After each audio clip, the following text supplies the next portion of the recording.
Welcome to this tutorial brought to you by River City Graphics. Today I'm going to be showing you how you can use meta tags in Dreamweaver. So to get started, I'm going to be talking about what exactly meta tags are. So I'm going to show you over on Firefox. If we go to Google and we type in a website, and I'm just going to type in my website. Okay. So you can see that up comes a bunch of different search results, and right here is my main domain. And right underneath the search title that I've set for the title of the page, you can see that there's this information, and it comes up as a description. It says River City Graphics aims to bring free high-quality video tutorials to beginners and professionals, and then it just keeps going with some other stuff. Now this comes up because I specifically set it in the metadata. So the search engines bring in this data, and they can search this to help people that are on their search engines find your information more clearly. So it helps, one, give a brief description, so it's more likely that this will be clicked on in search engines, and it also helps the search engines to provide your website in search results.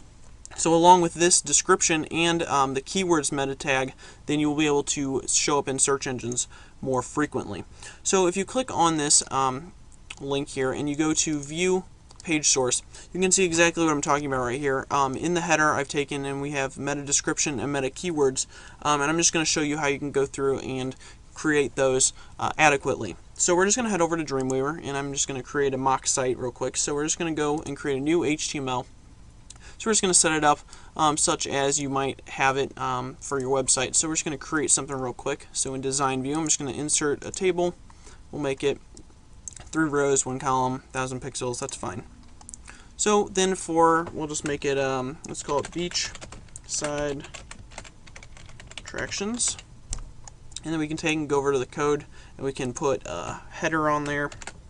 Let's make it an H1 tag in order to make that bold. Okay, close that out. You can see what it did over here.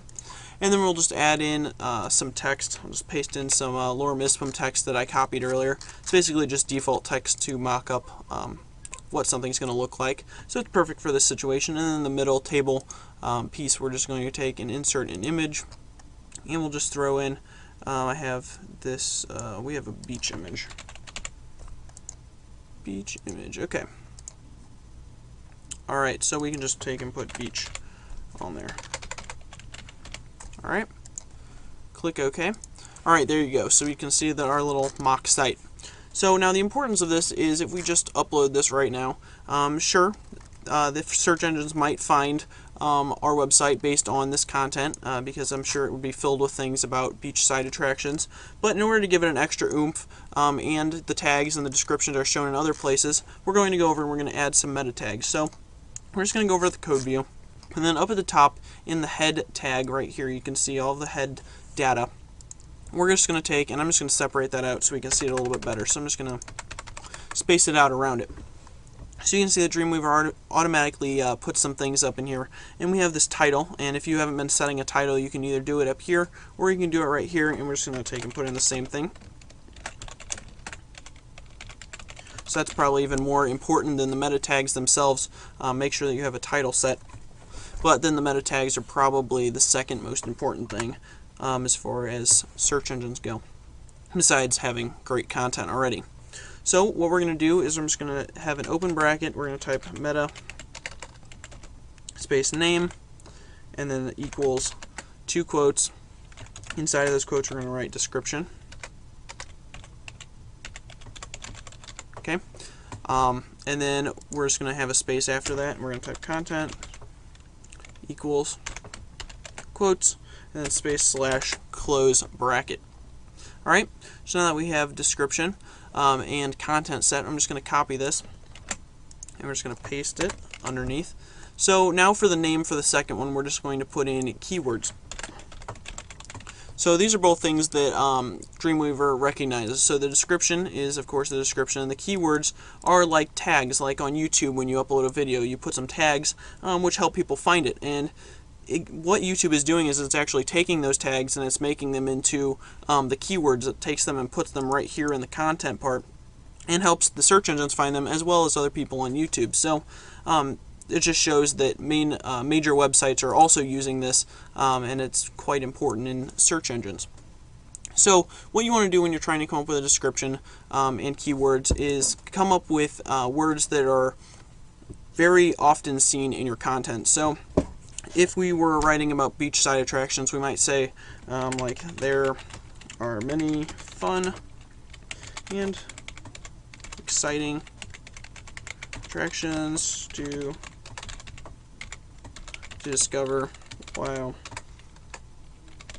at the beach. Learn about some of my favorites from my vacation.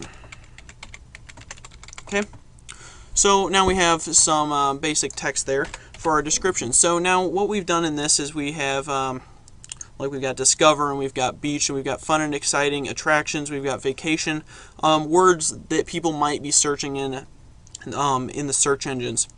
And it also provides for an interesting description that people will see when they come to your link. So the next thing we're going to do is we're going to take and put some keywords. So what you want to do with keywords is come up with anything that people might be searching to find beachside attractions in this case. So you might have like beachside attractions, and in between these you want to make sure you put a comma. Sometimes you want a comma, sometimes you just want a space. I like to just put a comma there. It really doesn't matter, I don't think, but just you can put a comma in between. So we're going to have beachside attractions, spell that right, attractions, boat, let's say family, water, ocean, fun, sunny, food. I don't know what else. What else would be associated with beachside attractions? Let's put summer. All right. So I think that we're pretty good on that. Now, of course, you'd take more time if you were actually doing this for one of your pages, and you'd find things that were associated with the beach, and you'd put those as keywords. Or you might misspell some things, because people would often misspell them. Like if you had attractions, you might want to spell that wrong, because sometimes people search the wrong thing, and it would actually help you get your stuff found, because they searched the wrong thing and you're capitalizing on that misspelling. Some search engines like Google take and fix the spelling, so it wouldn't help you there, but in some cases it's beneficial. Alright, so what is all of this actually doing for you? Basically, the descriptions and the keywords. If someone goes to a search engine, searches beachside attractions, not only do you have it in your title, which Google's probably going to look at the title first, but also you have it within your description, and you have it within your keywords. Now, I'm sure that beachside attractions is probably a highly searched topic, so some people might show up in the engines before you. Some people might have paid for a spot higher than you, but you're going to have a pretty good shot at being high up on that list, depending on a bunch of different variables. Google doesn't ever release that specifically in their algorithm, but we know that keywords, description, title, things like that are highly valued in search engine data.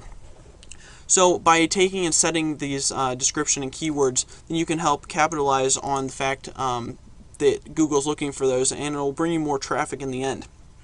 So I just want to make a quick video talking about those, because when you create like a new HTML file, it doesn't talk about that. And if you haven't heard about this, then you might be wondering why no one's finding your things via search engine. So I just wanted to put out a quick video describing these two tags and how helpful they can be in getting you traffic to your website. So I hope you enjoyed this tutorial. Don't forget to subscribe, rate, and comment. Thanks for watching, and I'll see you in the next video.